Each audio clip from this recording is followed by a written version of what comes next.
হুগলির গোঘাটের সঙ্গে পশ্চিম মেদিনীপুরের যোগাযোগের জন্য গুরুত্বপূর্ণ একটি রাস্তা তৈরি করেছিল হুগলি জেলা পরিষদ। 5 বছর আগে প্রধানমন্ত্রী সড়ক যোজনায় ঢালাই রাস্তা তৈরি হলেও এখনো তৈরি হয়নি 3টি কালভার্ট। সে কারণে ওই রাস্তা দিয়ে যান চলাচল করতে পারে না। পায়ে হেঁটে পথ চলাই একমাত্র উপায়। দুই জেলার মানুষকেই বড় ধরনের সমস্যায় পড়তে হচ্ছে।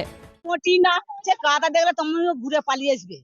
এত রাস্তা খারাপ, সেখানে কিচ্ছু নেই, শুধু কাদা, একটা ঝামা নেই, একটা ঢালাই নেই, কিচ্ছু নেই। তাহলে ওইসব মাঠ কি মানুষ যাতায়াত করতে পারবে?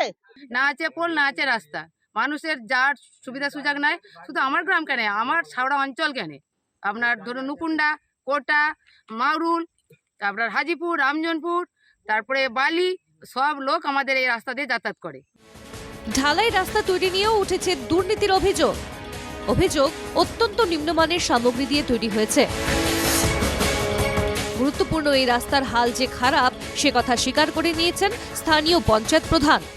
খুবই খারাপ রাস্তাটা, খুবই গুরুত্বপূর্ণ রাস্তাটা। আমাদের পঞ্চায়েতের এলাকার মধ্যেই পড়ে, কিন্তু আমাদের পঞ্চায়েতের আর্থিক অবস্থা খুবই খারাপ, সেই জন্য রাস্তাটা করতে পারছি না। সেই জন্য আমরা বিডিও সাহেবের কাছে অনুরোধ করছি যে রাস্তাটা যাতে ঠিক করে বানানোর ব্যবস্থা করা যায়।